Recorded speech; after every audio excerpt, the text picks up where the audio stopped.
Okay, so to me, this is a turning point in this Baltimore Tennessee game where Matt Judon, the outside linebacker right here, had a clean hit on Henry on a 3rd and 1. Easily could have stopped him, or I don't want to say easily, but should have stopped him for no gain, or at worse, Henry bangs it in and gets the first down, but that's it. Instead, he goes for the strip. In other words, he tries to rip the football out of the guy's hand. And this is a big, powerful back. Judon's a big guy, too. If he went for the tackle, he definitely tackles Henry. But he goes for the strip. Henry bounces off of him. The rest of the guys were blocked by a great offensive line, the best run blocking offensive line in football right now. They had everybody else keyed up. Carr, I think he's right there moving around in motion or somewhere. He comes in and kind of goes for the feet or something until he misses the tackle, overruns it, and Henry goes for like 60 yards. And from there, Tennessee gets another touchdown. And this is after the score's close right here, as you see. But check this out. This is all the drives up to then by the Ravens. They drove down the field and then an interception. Drove down the field, didn't get the 4th down. We're driving again. Roberts drops a big time pass that might even went for a touchdown. Driving again. Snead drops a pass. They get a field goal. Then they were running out of time at the end of the first half. Got a field goal. Then probably could get a touchdown there. They were right near the goal line. Then the first drive of the second half, 4th down again. Got stopped on 4th down again. It's incredible how many opportunities they blew. And then after that is this big pass. This big run that led to the jump pass everybody's talking about where Henry threw the pass for a touchdown. Okay, so going back up here, so here we have this run. So I want to just show this. And the reason, I'm showing this is because, well, number one, Coach Mike Vrabel of Tennessee did have great game plan going in, and his staff.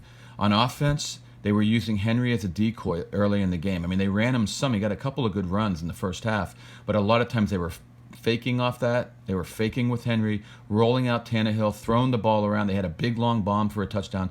These 2 touchdowns are from passes, not runs. So Henry had a couple good runs, but not that much. Baltimore used a big lineup, as you see here, a bunch of big guys, not like New England. This isn't, just passing defense. They used a big line, and they were stuffing the run for the most part. Henry's going to get some yards. This offensive line's too good. Henry's too powerful. But they slowed him down enough. But it was all the great game plan by Vrabel to open up Tannehill. But even then, with all those chances, Baltimore should have been winning at this point. And after this run, it became a Henry fest, a big power running, and they controlled the clock, and that was it. Even a furious comeback attempt by Lamar Jackson wasn't enough. So, on this run, check this out. Let's let it roll. Okay, first off, look at this offensive line. Fantastic. They they block everyone. In fact, let's take a quick look. Look at that. Everyone's accounted for. This guy looks like he's about to get through. That's the nose tackle for Baltimore. But you can see 64, Nate Davis has him, and the tight end cleaned up on him as well. But we have one guy who's free.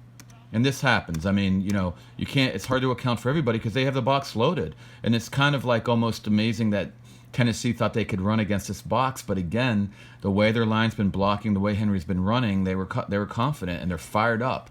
And a part of that's just a big energy, like we're going to blast you anyway. So here, boom, blast. Great offensive line blocking. This guy almost squeezes through. The tight end grabs him to get him.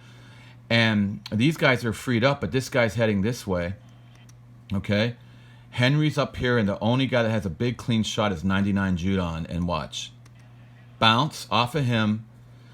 Messed up this guy here, the linebacker, who was coming in clean, but because he bounced off him, he went there and messed up Carr at defensive back. See? Carr overran it, and that was a little bit, I don't want to say much on that, but that wasn't that was a weak attempt. I know he overran it some, but he was kind of like diving at the legs because he didn't want to get smacked. But that's not even the point. The point is that Judon, number 99, had a clean shot, and if you get really close up and you go real slow, you're going to see what I saw after watching it a few times. Here comes Judon. Watch the right arm right there. Look at the right arm. It's out. I feel like I'm doing the JFK assassination thing here. Okay. His right arm is out, and he's going to slap at the ball. Okay? This is not the way you're going to bring down a power back like this. There goes he's actually punching. He's actually punching at the ball. He punches at it. doesn't get it. Henry's a strong guy, hits him with shoulders, but that's not enough. Henry bounces off. You can see that arm right there trying to punch the ball out. And Henry goes right through him. The ball doesn't come out. You can see the arm still there as he was trying to punch. He just came in, threw a punch, nothing.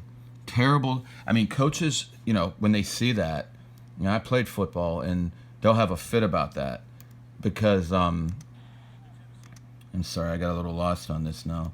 That's the fourth down that Baltimore didn't get. But anyway, yeah, okay, here we go. Okay, so there he is again. Punch, and there goes Henry. Again, this is like the Oliver Stone JFK movie, but punch, and there goes Henry. Punch, and there goes Henry. Okay?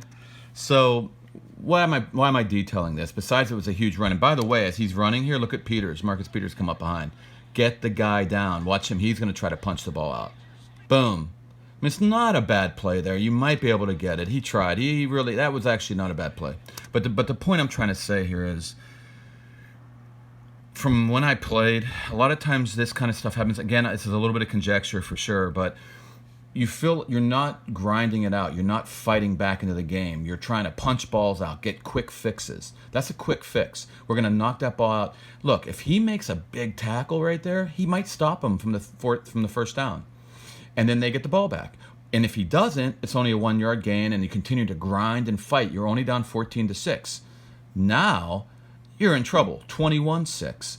And I mean, so I saw this throughout the game, little things that just, even Carr not trying to get in there and give up his body. I guess I can't, no, I don't want to say I can't blame him. That's what you're there for, dude. Get in there. But no matter what, Judon should have made a solid tackle, get the arms locked around him, a form tackle. That's ridiculous. That is a quick fix. And that's a team, to me, that is cocky. That's a team that expected to win this game and did not expect such a tough fight and got burned for it. Tennessee's hot. They're talented. And then on top of it, Vrabel opened up the offense a bit, used Henry as a decoy, and then pounded it down their throat late.